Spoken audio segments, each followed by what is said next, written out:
दोस्तों, क्या कभी आपने नोटिस किया है, हम अपनी पूरी जिंदगी दूसरों से आगे निकलने में लगा देते हैं, लेकिन एक दिन अचानक पीछे मुड़कर देखते हैं तो पता चलता है कि हम खुद से ही पीछे रह गए।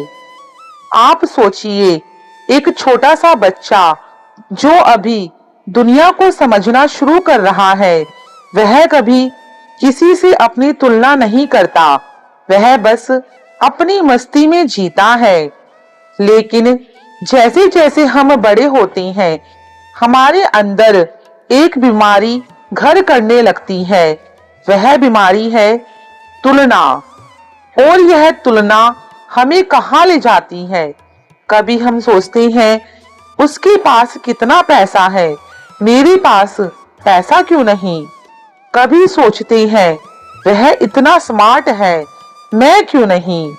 कभी सोचते हैं, उसकी लाइफ इतनी परफेक्ट है, तो मेरी क्यों नहीं? लेकिन क्या आप जानते हैं, इसी तुलना ने हमारे जीवन से सबसे बड़ी चीज छीन ली है, और वह है हमारी अपनी पहचान। तो आज मैं आपको ले चलती हूँ एक ऐसी यात्रा पर, जहाँ श्री कृष्ण खुद हमें समझाएंगे कि आखिर स्वयं की तुलना दूसरों से क्यों नहीं करनी चाहिए, और कैसे यह तुलना हमारे आत्मविश्वास की जड़ें काट देती है। तो चलिए, सबको राधे राधे। अब वीडियो में आगे बढ़ते हैं। दोस्तों, थोड़ा सच्चाई से सामना करते हैं। सुबह उठते ही हम फोन चेक करते हैं, इंस्टाग्राम, फेसबुक, व्हाट्सएप, और वहां हम देखते हैं कि हमारा दोस्त किसी नई कार के साथ फोटो डाल रहा है, कोई किसी अच्छी सुंदर लोकेशन पर घूम रहा है, किसी की शादी की तस्वीरें हैं तो किसी के बच्चे की तस्वीरें हैं। फिर शुरू होता है मन का मंथन। यार, यह तो मुझसे छोटा है और इसने इतना पैसा कमा लिया, इसकी लाइफ में तो सब कुछ परफेक्ट है, मेरी क्यों नहीं? भगवान ने मुझे ही सबसे कम क्यों दिया है? तो जरा रुकिए, यहीं पर हम सबसे बड़ी गलती कर बैठते हैं। दोस्तों, जब आप दूसरों की लाइफ देख रहे होते हैं, तो आप सिर्फ उनका आउटपुट देख रहे होते हैं। वो रील है, पूरी फिल्म नहीं। उनका इनपुट नहीं दिख रहा, उनकी मेहनत, उनका संघर्ष, उनकी रातों की नींद हराम और उनके आंसू, यह हमें नहीं दिख रहे। और सबसे महत्वपूर्ण बात, आप अपना इनपुट तो देख ही नहीं रहे हो। आप अपनी जर्नी को, अपनी मेहनत को, अपने संघर्ष को भूलकर सिर्फ दूसरों के रिजल्ट से अपनी तुलना कर रहे हो। एक बात समझिए, अगर आप मछली से कहेंगे कि पेड़ पर चढ़ो, तो वह अपनी पूरी जिंदगी यह सोचेगी कि मैं इतनी असफल क्यों हूँ। लेकिन उसे किसने बताया कि उसकी असली ताकत तैरना है? उसे किसने बताया कि वह पानी की रानी है? हम में से हर किसी को भगवान ने कोई ना कोई ऐसी खासियत दी है जो किसी और के पास नहीं है, लेकिन हम दूसरों को देखने में इतने व्यस्त रहते हैं कि अपने अंदर झांकना ही भूल जाते हैं। चलिए, अब मैं आपको एक छोटी सी कहानी सुनाती हूँ। एक गांव में एक किसान था। उसके पास एक खेत था। वह रोज दूसरों के खेतों को देखता, किसके पास कितना पानी है, किसकी फसल कितनी ऊंची है, किसके पास कितने बैल हैं। एक दिन उसने सोचा, मेरे पास तो सबसे कम है, मैं बहुत गरीब हूँ। वह उदास रहने लगा। तभी एक बुजुर्ग संत वहां से गुजरे। उन्होंने किसान को उदास देखा तो पूछा, बेटा, क्यों उदास हो? किसान बोला, बाबा, मैं कैसे ना उदास रहूं। देखिए ना, पड़ोसी के पास 10 बैल है, मेरे पास सिर्फ 2। दूसरे किसान के पास 5 एकड़ जमीन है, मेरे पास सिर्फ 2। संत मुस्कुराए और बोले, बेटा चलो मेरे साथ। वह किसान को अपने साथ गांव के सबसे अमीर किसान के खेत पर ले गए। वहां 20 बैल थे, 50 एकड़ जमीन थी, बड़ा फार्म हाउस था। फिर संत ने किसान से पूछा, अब कैसा लग रहा है? किसान और उदास हो गया। बाबा, अब तो और बुरा लग रहा है, मैं तो इनके सामने कुछ भी नहीं।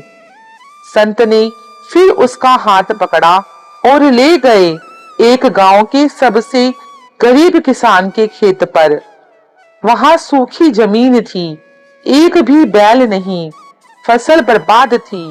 वह किसान भूखा प्यासा बैठा था।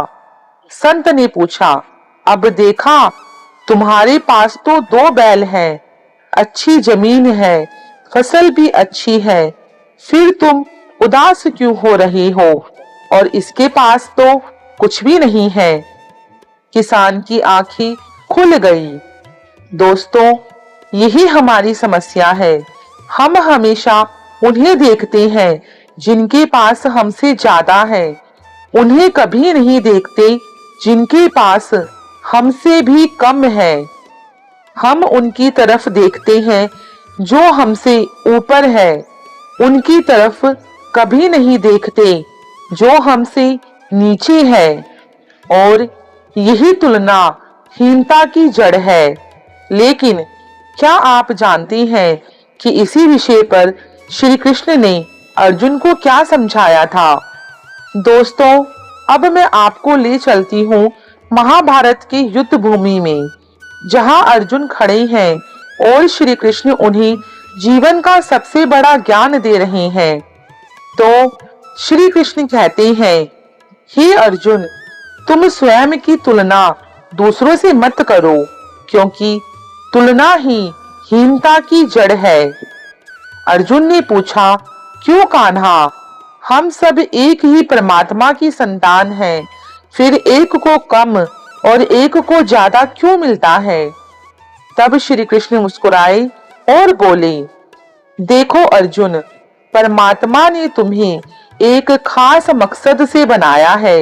इस दुनिया में तुम्हारी तरह ना कोई था, ना कोई है और ना कभी कोई होगा। यह सुनकर अर्जुन हैरान रह गया। श्री कृष्ण ने आगे कहा, हे अर्जुन, तुमने कभी गौर किया है प्रकृति पर? देखो, इस संसार में कितने अरबों खरबों जीव हैं, पेड़ पौधे, पशु पक्षी, कीट पतंग, मनुष्य इत्यादि। कितने सारे जीव हैं। कोई 2 पत्ते एक जैसे नहीं, कोई 2 फूल एक जैसे नहीं। हर चीज की अपनी एक अलग पहचान है, एक अलग खूबसूरती है। गुलाब का फूल कभी यह नहीं सोचता कि मैं चमेली जैसी खुशबू क्यों नहीं देता। चमेली कभी यह नहीं सोचती कि मैं गुलाब जैसी खूबसूरत क्यों नहीं हूँ। दोनों अपनी जगह पर सबसे अलग है और सबसे खास है। बस सिर्फ तुम ही क्यों सोचते हो कि तुम किसी से कम हो। परमात्मा ने हर आत्मा को एक अलग उद्देश्य के साथ भेजा है। तुम्हारे पास कुछ ऐसा है जो किसी और के पास नहीं। हो सकता है वह पैसा ना हो, शोहरत ना हो, ताकत ना हो, लेकिन तुम में कोई ना कोई गुण जरूर है जो इस दुनिया में सिर्फ तुम्हारे पास है। अर्जुन बोले, लेकिन कान्हा, जब हम दूसरों को देखते हैं तो ऐसा लगता है कि वे हमसे ज्यादा सफल हैं, ज्यादा खुश हैं, ज्यादा अमीर हैं। फिर हम कैसे ना सोचें कि हम कम क्यों हैं। श्री कृष्ण ने गहरी मुस्कान के साथ कहा, हे अर्जुन, तुम सिर्फ बाहर का दृश्य देख रहे हो, अंदर का नहीं। किसी के पास सोना है तो किसी के पास मिट्टी है, लेकिन मिट्टी में ही फूल खिलते हैं, अनाज उगता है। बिना मिट्टी के सोना बेकार है। तुम हर इंसान को एक बीज की तरह समझो। हर बीज का अपना समय होता है फलने फूलने का। आम का पेड़ कभी नारियल बनने की कोशिश नहीं करता, वह बस आम ही रहता है और मीठा फल देता है। तुम भी अपने आप को बदलने की कोशिश मत करो, तुम्हें बस अपने असली स्वरूप को पहचानना है। इसलिए अर्जुन, खुद को पहचानो, अपनी अनोखी पहचान पर गर्व करो। जब तुम खुद को पहचान लोगे तो तुम्हें एहसास होगा कि तुम्हारी तुलना किसी से नहीं की जा सकती, क्योंकि तुम एक मास्टरपीस हो जिसे खुद भगवान ने बनाया है।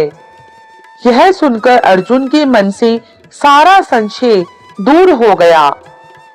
दोस्तों, अब सवाल यह है कि यह ज्ञान हम अपनी रोजमर्रा की जिंदगी में कैसे लागू करें। श्री कृष्ण ने हमें जो सिखाया उसे हम कैसे अपनाएं। मैं आपको कुछ सिंपल तरीके बताती हूँ। पहला, सुबह की शुरुआत ग्रेटिट्यूड से करें।